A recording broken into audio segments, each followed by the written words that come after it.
تو جناب بات کریں گے ڈرامہ سیریل من مرضی کے ایپیسوڈ 13 کے بارے میں۔ تو آپ لوگوں کو یہ ایپیسوڈ کیسی لگی، اپنی رائے اور اپنے ریویوز جو ہے وہ کمنٹس کے اندر ضرور شیئر کیجیے گا۔ تو جناب جو ایپیسوڈ تھی وہ بہت ہی زیادہ جو ہے وہ زبردست ایپیسوڈ تھی، اور فائنلی جو زارا تھی بیچاری، اس کا جو ہے وہ نکاح فراز کے ساتھ جو حمزہ تھا اس کے ساتھ جو ہے وہ ہو ہی گیا۔ اور جناب جو منشا کی پھپھو تھی وہ کسی طور پہ بھی راضی نہیں تھی، بٹ پھر بھی اس کو جو ہے وہ اپنے بھائی کا خیال تھا، تو خیر اس نے وہ کر لیا۔ اس نے جو باتیں سنائی ہیں منشا کے ماں باپ کو کہ بھئی ایک ہی اولاد تھی اور ایسے کیسے، مطلب بڑی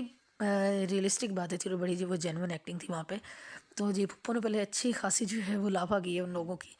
اور پھر جو ہے وہ ایٹ دا اینڈ مطلب ڈیسائیڈ ہوا جب منشا کے فادر نے کہا جی کہ زارا کی شادی کر دیتے ہیں۔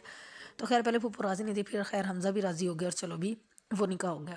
اور دوسری سائڈ پہ جو منشا تھی اس نے جب تک کول قرار نہیں کروا لیا ڈاکٹر شجاع سے، وہ بندی اتنی ڈھیٹ تھی، مطلب اتنا لیول دکھایا انہوں نے اس لڑکی کا، اتنی چالاکی اتنی مکاری کہ جس کو میرا نہیں خیال ہم نے اپنی لائف کے اندر یہ ریئل ٹائم جو ہے وہ کوئی اتنی جو ہے وہ چال باز لڑکی دیکھی ہوگی۔ اتنے آرام سے جی وہ ڈاکٹر، اس کو اتنی پلاننگ آتی ہے، اس کو اتنا پتہ ہے، اور ساتھ ساتھ اس کی ماں جو ہے، دونوں کو لگے گا پتہ جب یہ منشا برباد ہوگی نا تو مزہ تب آنا ہے دیکھنے کا۔ تو خیر بڑے آرام سے جی ٹہلتی ہوئی آ گئی، اور پھر جب گھر والوں نے پوچھا تو ایسی سٹوری سنائی ہے جی، میں تو پارلر چلی گئی تھی یہ وہ۔ اچھا مطلب ایک چیز یہ کہ بیوقوف بنانا دیکھیں کہ جی جب زارا کا اس نے نام لیا، زارا پہ ڈالی جی میں اس کو پارلر بتا کے گئی تھی کہ میں پارلر جا رہی ہوں، تو پھر حمزہ بھی اس کو کہنا شروع ہو گیا، پھپھو کو تو موقع ہی چاہیے تھا۔ اور جی جو اس نے اپنی ماں کا نام لیا تھا اس کو کسی نے جی مطلب کہ غور نہیں کیا، لیکن زارا کا جو فادر تھا وہ اس چیز کو جو اچھے سے نوٹس کر رہا تھا کہ کیسے جو وہ زارا کو پھنسایا جا رہا ہے اس چیز کے اندر۔ اور اس کے بعد جب پھپھو نے کہا کہ ابھی جو ہے وہ حمزہ اس کو جو ہے وہ طلاق دے گا، تو فوراً سے جی اب اس کو منشا کو لگا کہ لو جی اب تو بنا بنایا جو ہے وہ کھیل بگڑ جائے گا، تو فوراً سے جو ہے وہ اس نے ڈرامہ کر دیا بے ہوش ہونے کا۔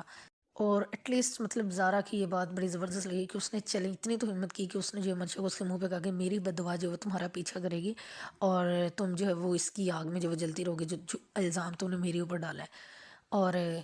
اس کے بعد زارا کو سارا وہ ہادی کا اور وہ سب کچھ جو وہ یاد آ رہا تھا، مطلب ٹوٹلی انفیئر کیسے کیسے ایک لمحے میں اس کی زندگی بدل گئی ہے، اور کس طرح سے جی منشا کی اماں نے اس کو جی پہلے حالانکہ اس نے منع بھی کیا اور آ کے اس کو مجبور کیا ہے، اور چلو جی پھر ان کی وہ شادی وغیرہ جب بات آئی ہے تو پھر بجائے اس کے کہ وہ زارا کا ساتھ دیتی، سچ کا ساتھ دیتی ہے، تو مکار کی مطلب اپنی ماں سے اس نے یہ مکاریاں سیکھی، اس کی ناجائز شے کا نتیجہ یہ۔ اور اب پھپھو بھی بڑے جو ہے اس سے بات کری تھی کہ مجھے تو میں نے تو پتہ نہیں کیا کچھ بول دیا، اور اگر ایسے تھا تو ہم تھوڑا ویٹ کر لیتے، ایسے کیسے مطلب کہ ہم نے نکاح کروا دیا۔ لیٹس سی کہ ہادی کو جب پتہ چلے گا تو وہ کیا ریئیکٹ کرے گا اور نیکسٹ ایپیسوڈ میں کیا ہونے والا ہے۔